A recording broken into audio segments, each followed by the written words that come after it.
बस्दा दादा दिदी हजुरबा र आमा, स्कुलमा झै कति धेरै सिक्ने कुरा घरमा, करेसामा साग सब्जी लगाए नि हुन्छ, भान्सातिर आमालाई काम सघाए नि हुन्छ, चराहरू घर नजिकै चिरिबिरी गर्छ, गाई बस्तुलाई नानी बाबु कति मन पर्छ, घरको सफाई बारीको घाँस काटे पनि हुन्छ, ठुलासँग मनका कुरा साटे पनि हुन्छ, चित्र कोर्ने कथा लेख्ने कविता चुड्किला, प्रतिभालाई देखाउन गर्न हुन्न ढिला।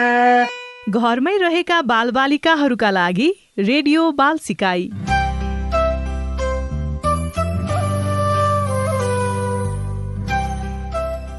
प्यारा भाइ बहिनीहरू नमस्कार, सन्चै हुनुहुन्छ? रेडियो बाल सिकाइ कार्यक्रमको 117औं अङ्कमा तपाईँहरूलाई स्वागत छ। यो कार्यक्रम देशभरका बालबालिकाको सिकाइमा टेवा पुर्याउन तयार पारिएको हो। यो कार्यक्रमले बालबालिकाहरूलाई नयाँ नौलो तथा सृजनात्मक क्रियाकलापहरूमा संलग्न गराउने उद्देश्य राखेको छ। यो कार्यक्रम रातो बङ्गला फाउन्डेसन, रातो बङ्गला स्कुलको साझेदारी कार्यक्रम आरबीपबको संयुक्त प्रयासमा सञ्चालन गरिएको हो। भाइ बहिनीहरू, आज हामी कथा बुन्ने क्रियाकलाप गर्दैछौँ। यसको लागि तपाईसँग कोही एकजना व्यक्ति हुनुपर्छ है। यो क्रियाकलाप हामीले कथा वाचन सकिएपछि गर्छौँ, त्यसैले कसैलाई साथमा नै राख्नुहोला है। आजको हाम्रो पहिलो तथ्य काली गण्डकीको बारेमा। काली गण्डकी अथवा गण्डकी नदी संसारको सबैभन्दा गहिरो गल्छी बनाएर बग्ने नदी हो। यो नदीबाट नेपालको सबैभन्दा ठूलो जलविद्युत उत्पादन केन्द्र सञ्चालित भइरहेको छ। यो नदीले ठूलो मात्रामा कालो रङको माटो बगाएर ल्याउने भएकाले यसलाई काली गण्डकी नामाकरण गरिएको हुनुपर्दछ। काली गण्डकी नदी तिब्बतमा उत्पत्ति भएर मुस्ताङ जिल्ला हुँदै नेपाल छिर्छ। कागबेनी भन्ने स्थानमा मुक्तिनाथ मन्दिरमा उत्पत्ति हुने काग खोला र मुस्ताङ खोला मिसिन्छन् र त्यसपछि उक्त नदीलाई कालीगण्डकी भनिन्छ।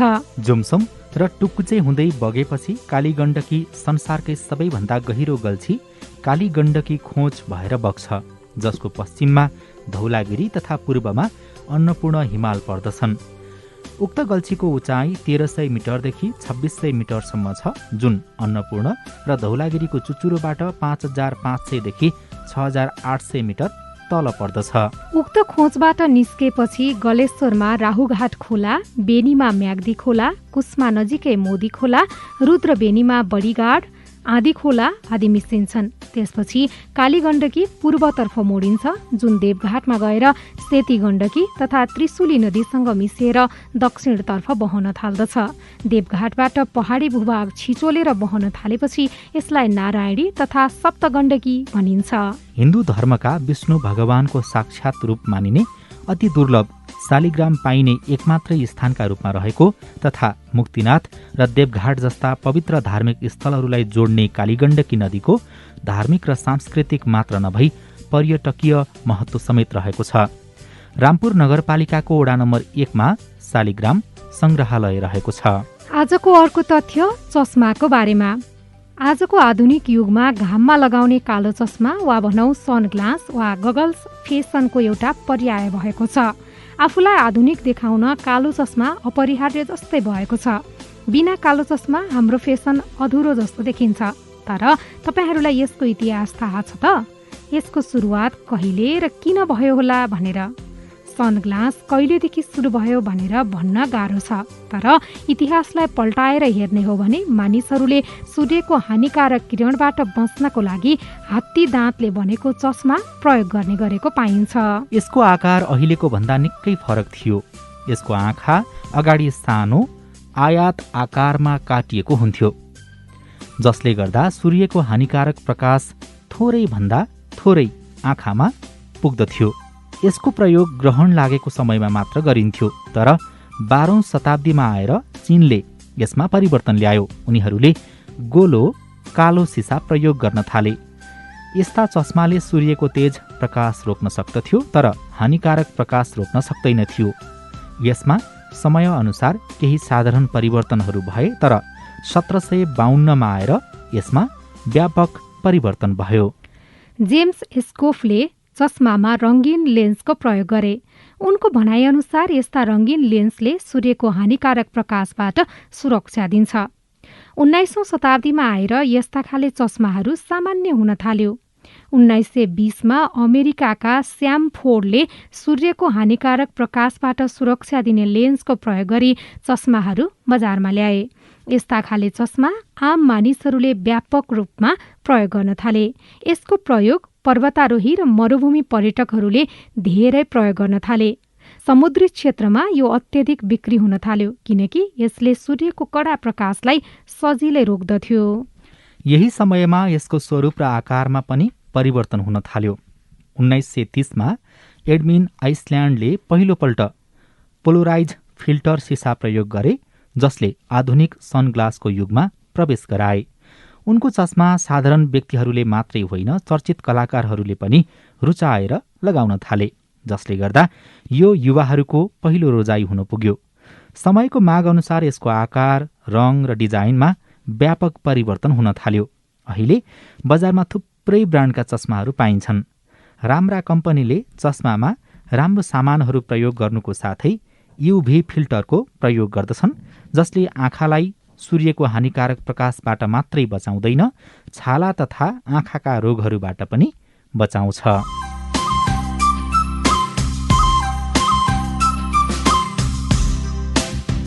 भाइ बहिनीहरू, आज हामी हान्स क्रिस्टियन आदर्शनद्वारा लिखित कथा बिचौरो चल्लोको तेस्रो भाग सुनाउँदैछौँ। पहिलो भागमा पोथी हाँसले लगभग सबै बच्चाहरू पाइसकेकी थिए, तर एउटा ठूलो फूल नफुटेकाले ऊ दिक्क थिए। तर अन्त्यमा त्यस फूलबाट पनि चल्ला निस्कन्छ, तर चल्ला नराम्रो देखिन्थ्यो। अरू हाँसहरूले उसलाई जे भने पनि आमा हाँसले उसलाई माया गर्थ्यो।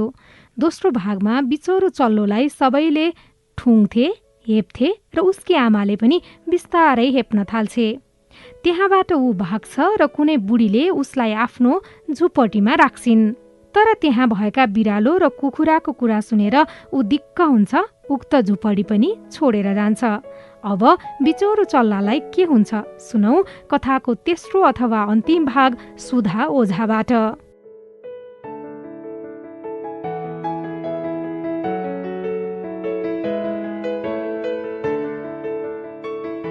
शरद ऋतु लागिसकेको थियो। जङ्गलमा पातहरू पुरै सुनौला र खैरो रङमा परिणत भइसकेका थिए र ती हावामा नाचिरहेका थिए। असिना र हिउँ बोकेको हुनाले बादल पनि एकदमै गरौँ देखिन्थ्यो र आकाश अँध्यारो। एउटा लेकाले काग बारमा बसेर जाडाले गर्दा का का गरेर चिच्याउँदै थियो। जाडाका बारेमा सोच्दा पनि जिउ कठाग्निन्थ्यो। बिचरो चल्लो साँच्चीकै विपदमा थियो। एक दिन साँझमा आफ्ना चम्किला किरणहरू समेट्दै सूर्य अस्ताउनै लागेको बेला ठुला चराहरूको एउटा ठुलो हुल झाडीबाट बाहिर निस्क्यो। कुरूपले यति आकर्षक पन्छेहरू यसअघि देखेको थिएन। ती चम्किला सेता रङका थिए र तिनका गर्दन सर्लक्क परेका थिए। तिनीहरू रजहाँस थिए र अचम्म लाग्दो स्वरमा कराउँदै आफ्ना चौडा पखेटाहरू फिजाएर चिसा मैदानहरूबाट न्याना ठाउँ र खुला समुद्रतिर जान लागेका थिए। तिनीहरू माथि माथि उड्दै गए अनि कुरूपलाई अनौठो भावना आयो। ऊ चक्का जस्तै पानीमा फनफनी घुम्न थाल्यो अनि गर्दनमाथि उनीहरूतर्फ तन्काएर अचम्मको स्वर निकालेर चिच्यायो। आफ्नो आवाजले ऊ आफै पनि तर्स्यो। ओहो, उसले ती मनमोहक चराहरूलाई भुल्नै सकेन। ती सुन्दर र सुखी चराहरू उसका आँखाबाट ओझेल भएपछि उसले पोखरीमा डुबुल्की लगायो। पानीबाट बाहिर निस्कँदा ऊ आफैमा मग्न थियो। ऊ ती चराहरूका न नाम जान्दथ्यो न तिनीहरू कहाँ जान लागेका हुन् भन्ने कुरा। तर तिनीहरूबाट ऊ मोहित भएको थियो। उसलाई तिनीहरूमाथि डाहा पटक्कै लागेको थिएन। उसले त उनीहरूको सस्तो सुन्दरता आफूमा कल्पनासम्म पनि गर्न सक्दैन थियो। ऊ त हाँसहरूले आफूमाझ मिसिन दिए मात्रै पनि धेरै खुसी हुन्थ्यो। बिचारा कुरूप जाडो पनि खपि नसक्नु थियो। आफूलाई कठाङ्ग्रिएर जम्नबाट बचाउन ऊ पौडिरह्यो। तर प्रत्येक रात पौडिने पानीको भाग साँगुरो हुँदै गयो। आखिरमा पुरै पानी जमेर कक्रक्क पर्यो। पुवाल बन्द हुन नदिन कुरूपले खुट्टा चलाइरह्यो। आखिर ऊ धेरै थकित भएर हलचल गर्न नसकी हिउँ जस्तै कक्रियो। भोलिपल्ट एका बिहानै एकजना किसान त्यहाँ आइपुग्यो। उसले हाँसको चल्लालाई देख्यो र आफ्ना काठका जुत्ताले हिउँमा पुवाल पार्यो। त्यसपछि उसले त्यस चल्लालाई घर लगेर आफ्नी पत्नीलाई दियो। त्यहाँको न्यानोले चल्लो बौरियो। केटाकेटीहरू उसँग खेल्न चाहन्थे, तर चल्लो उनीहरू आफूलाई पिट्न आए भन्ने ठानेर दौड्दै दुधको भाँडामा बस्न पुग्यो र दुध कोठाभरि पोखियो। घरकी बुढीमा चिच्याई र हातले उसलाई भगाउन खोजी। त्यसपछि ऊ उडेर नौनीका कहतारामा डुब्न पुग्यो र त्यहाँबाट पिठाको टिनमा घुस्यो अनि बाहिर निस्क्यो। अनि त ऊ विचित्रको देखियो। आइमाईले चिच्याएर उसलाई चिम्टाले हिर्काउन थाले। बच्चाहरू एक अर्कालाई धकेल्दै उसलाई समात्ने प्रयास गरिरहेका थिए। उनीहरू हाँस्दै चिच्याइरहेका थिए। धन्न घरको ढोका खुला थियो। कुरूप उडेर बाहिर झाडीमा पस्यो र भर्खरै परेको हिउँमा बस्यो अनि बेहोस चाहिँ भई त्यहाँ लडिरह्यो। पुरै सिसिरियामभरि उसले दुःख र शास्तिले कुन कहर काट्यो भनी बयान गर्न पनि दुःख लाग्छ। ऊ झाडीभित्र हिले पोखरीमा लडिरहेको बेला सूर्य न्यानो गरी चम्कन लाग्यो। वसन्त ऋतुको आगमनमा लार्क चराले गाउन थालेका थिए। त्यसपछि उसले एकाएक आफ्ना पखेटाहरू चलायो। पखेटाहरूले पहिलेभन्दा बलिया भएर उसलाई बेगले बोकेर लगे। उड्दा उड्दै ऊ कतिखेर एउटा ठुलो बगैँचामा पुग्यो। उसलाई पत्तै भएन।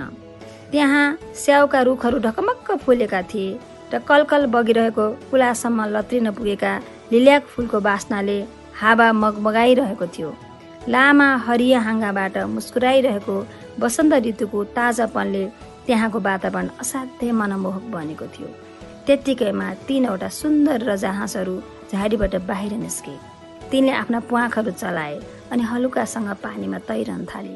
ती भव्य हाँसहरूलाई कुरूपले ठम्यायो र उसको मनभित्र खिन्नताको भाव जाग्यो। अब म उडेर सिधै ती कुलीन चराहरू लिएर जान्छु। म जस्तो कुरूप हाँस तिनीहरू सामु गएपछि तिनीहरूले मलाई ठुङ्गेर मार्छन्, तर म तिनीहरूलाई नभेटी छाड्दिन। जेसुकै होस्, बरु म उनीहरूकै हातबाट मर्छु। हाँसको कुटाइ खानु, कुखुराको ठुङ्गाइ सहनु, चारा दिने केटीको लात खानु र जाडो याममा यस्तो गोता खानुभन्दा त्यही जाति छ। त्यसपछि उडेर ऊ पानीमा पुग्यो र ती तेजस्वी हाँसहरू भएतिरै पौडिन थाल्यो। उनीहरूले उसलाई देखे अनि आफ्ना खुसमुजिएका प्वाख लिएर ऊ भएतिरै बढ्न थाले।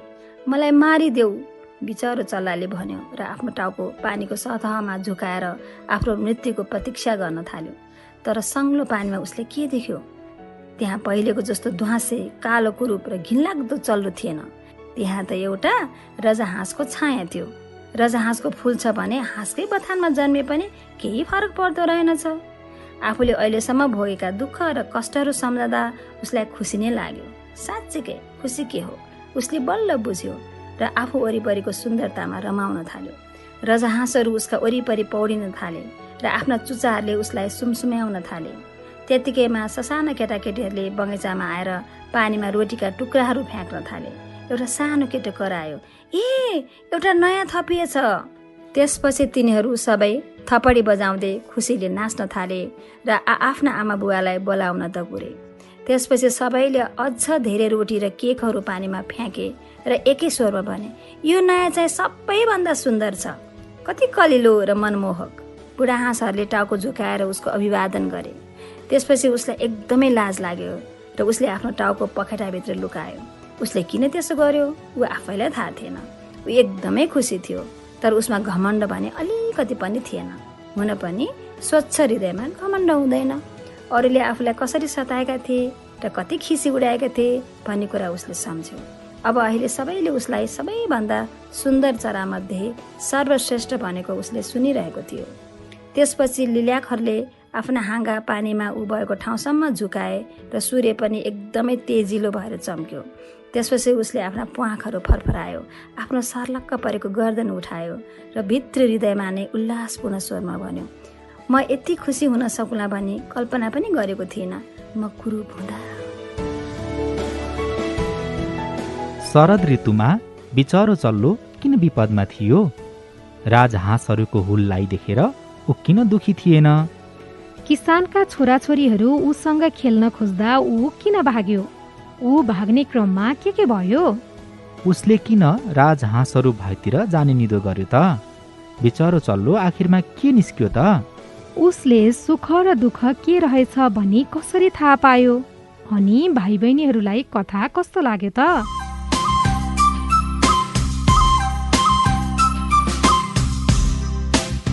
भाइ बहिनीहरू, आज हामी कथा बुन्ने क्रियाकलाप गर्दैछौँ।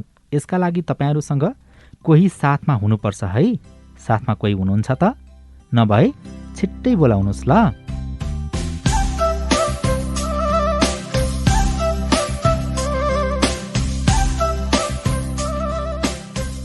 यस क्रियाकलापमा हामीले तपाईँहरूलाई कथाको कुनै सुरुवाती वाक्य दिन्छौँ र तपाईँहरूले पालै पालो गर्दै उक्त वाक्यसँग मिल्ने वा सम्बन्धित थप एक वाक्य थप्दै जानुपर्छ है। जस्तै पहिला एउटा उदाहरण सुन्नुहोस्। यदि कथाको सुरुवाती वाक्य आज खरायोलाई अल्छी लागेको छ किनकि ऊ हिजो राति अबेर सुतेको थियो। हिजो उसको जन्मदिन थियो। त्यसैले उसको घरमा मुसा, परेवा, छुचुन्द्रो, जरायो र अरू साथीहरू पनि आएका थिए। जन्मदिनको केक काट्नलाई खरायोको सबैभन्दा मिल्ने एकजना साथीलाई कुर्दै थियो। खरायोको सबैभन्दा मिल्ने साथी कछुवा थियो। अबेरसम्म पनि कछुवा आएको थिएन। कछुवालाई खरायोको घरसम्म आइपुग्न धेरै समय लागेको थियो। अन्त्यमा राति अबेर गरेर कछुवा आइपुग्यो। कछुवा आएपछि केक काटेर खाएर नाचगान गरेर सबै फर्किए। सबै फर्किएर गएपछि घर सफा गरेर सुत्दा बेलुकी धेरै अबेर भइसकेको थियो। त्यसैले आज खरायोलाई अल्छी लागेको छ। खरायोले आज दिनभरि नै सुत्ने विचार गरेको छ। तपाईँहरूले कसरी यो कथा बुन्ने भनेर कुरा बुझ्नुभयो होइन त? अब हामीले एउटा कथाको सुरुवाती वाक्य दिन्छौँ है। पालै पालो अघि भनिए झैँ गरी कथा बुन्नुहोस्। कथाको सुरुवाती वाक्य छ, आज भ्यागुतोलाई धेरै हिक्क हिक्क आएको छ। कथा बुन्न थालौं।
कथा बुन्नुभयो त?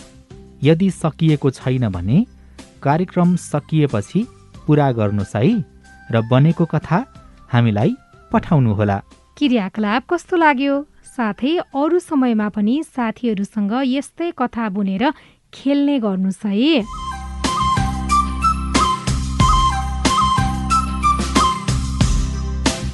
भाइ बहिनीहरूलाई अब हामी रमाइलो मस्तिष्कको व्यायाम गराउँदैछौँ।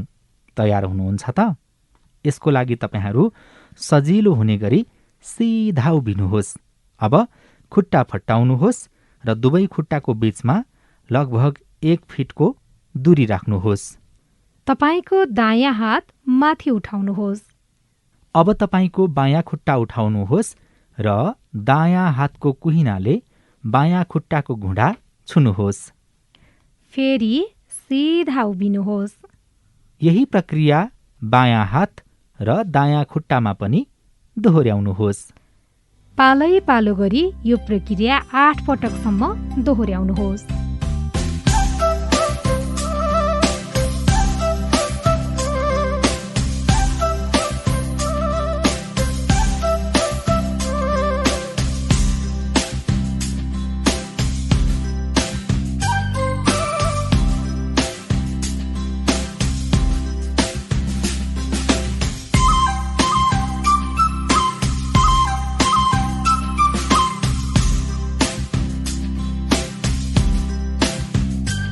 त्यसरी नै अब दायाँ हत्केलाले बायाँ खुट्टाको पैताला छुनुहोस् र बायाँ हत्केलाले दायाँ खुट्टाको पैताला छुनुहोस्।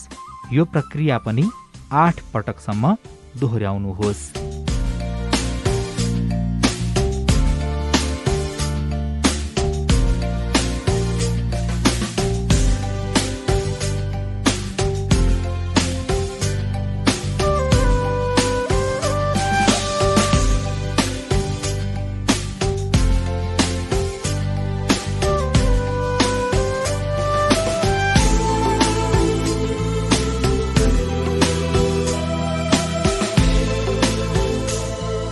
अन्त्यमा आफ्नो जिउ पछाडिबाट दायाँ हत्केलाले बायाँ खुट्टाको पैताला छुनुहोस् र बायाँ हत्केलाले दायाँ खुट्टाको पैताला छुनुहोस्। यो प्रक्रिया पनि 8 पटक दोहोर्याउनुहोस्।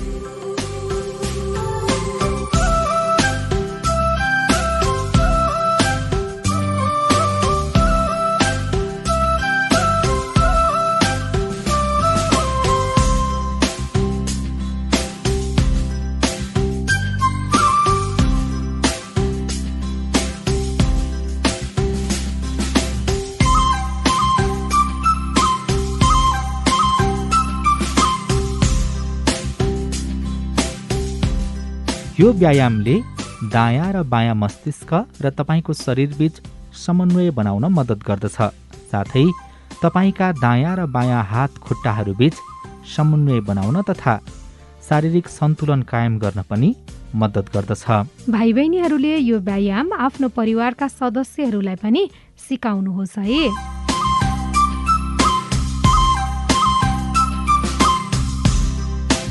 कविता वाचनको खण्डमा आज हामी युगकवि सिद्धिचरण श्रेष्ठद्वारा उपजाति छन्दमा लेखिएको कविता नेपाल वाचन गर्दैछौँ। कवि सिद्धिचरण श्रेष्ठले निकै किताबहरू लेख्नु भएको छ। उहाँका कविताहरूमा देशभक्ति पाइन्छ। उहाँ प्रकृतिको बिम्ब लिई मानवतावादी भाव व्यक्त गर्ने कवि हुनुहुन्छ। नेपाल उहाँको निकै राम्रो कविता हो। यस कवितामा उहाँले देश प्रेम, प्रकृति प्रेम र स्वतन्त्रता प्रेमलाई प्रस्तुत गर्नुभएको छ। नेपाल प्यारो र पवित्र देश हो। यहाँ सबै किसिमको प्राकृतिक सौन्दर्यको धारा बगेको छ। यो धारा सङ्गीतबद्ध छ। ज्यामी, सिपाही र किसानले अनेकौं जित प्राप्त गर्दै यस देशको इज्जत बचाएका छन् भन्ने कुरा कवितामा आएको छ। यिनीहरू हाम्रा बलिया सहारा हुन्। यस देशको सिर्जनाका लागि पुर्खाहरूले पसिना र रगत बगाएका छन्। हाम्रो नसामा पनि यिनै पुर्खाहरूको रगत बगेकाले यिनै पुर्खाहरूलाई सम्झेर हामीले यस देशलाई स्वर्ग छुने दिशामा डोर्याउनुपर्छ भन्ने कुरालाई युगकविले सरल भाषामा व्यक्त गर्नुभएको छ। पहिला भाइ बहिनीहरूले ध्यान दिएर शिक्षक सुधा ओझाबाट यो कविता सुन्नुहोस् र दोस्रो पटक हामीसँगै वाचन गर्नुहोला। नेपाल, युगकवि सिद्धिचरण श्रेष्ठ। नेपाल प्यारो र पवित्र देश, सौन्दर्य धारा बहने अशेष। सङ्गीतको मूल फुटी विशाल, छल्किरहे झैं लयबद्ध छाल। पाना खुला पर्वत पत्र पत्र, छन् वर्ण झैं वृक्षलता विचित्र। खोला चराको ध्वनि गुह्य मन्त्र, नेपाल सिंगै बहुमूल्य तन्त्र। नयाँ नयाँ जीत अनेक जोड्दै, यो देशको इज्जत मान थप्दै। ज्यामी, सिपाही र किसान सारा, छन् आज हाम्रा बलिया सहारा। यो देशको सिर्जनको निमित्त, पुर्खाहरूको पसिना र रक्त। हाम्रो बहेको छ नसा नसामा, डोर्याउँदै स्वर्ग छुने दिशामा। विपत्ति पर्दा पनि हाँसी हाँसी, तयार भई चढ्न समेत फाँसी। बाँचे बचाए र रमे रमाए, सङ्घर्षले यो मुलुकै जगाए सङ्घर्षले यो मुलुकै जगाए। ल अब तपाईँहरू पनि सँगसँगै वाचन गर्ने प्रयास गर्नुहोस् है। यसपटक चाहिँ यो कविता कक्षा 8 का विद्यार्थी अभिलाषा गोर्खालीले वाचन गर्दै हुनुहुन्छ। नेपाल, यो कवि सिद्धिचरण श्रेष्ठ। नेपाल प्यारो र पवित्र देश, सौन्दर्य धारा बहने अशेष, सङ्गीतको मूल फुटी विशाल, छल्किरहे झै लयबद्ध छाल, भाना खुला पर्वत पत्र पत्र, छन् वर्ण झै वृक्षलता विचित्र, खोला चराको ध्वनि गुह्य मन्त्र, नेपाल सिंगै बहुमूल्य तन्त्र, नयाँ नयाँ जीत अनेक जोड्दै, यो देशको इज्जत मान थप्दै, जामी सिपाही र किसान सारा, छन् आज हाम्रा बलिया सहारा। यो देशको सिर्जनको निमित्त, पुर्खाहरूको पसिना र रक्त, हाम्रो बहेको छ नसा नसामा, डोर्याउँदै स्वर्ग छुने दिशामा, विपत्ति पर्दा पनि हाँसी हाँसी, तयार भई चढ्न समेत फाँसी, बाँचे बचाएर रमे रमाए, सङ्घर्षले यो मुलुकै जगाए सङ्घर्षले यो मुलुकै जगाए। तपाईहरूले कार्यक्रममा सिकाइएका कविताहरू कतिको अभ्यास गर्दै हुनुहुन्छ त? हामीले छन्दका कविता वाचन गरी नेपाली साहित्यको संरक्षण र सम्वर्धन गर्न हातेमालो गर्नुपर्छ।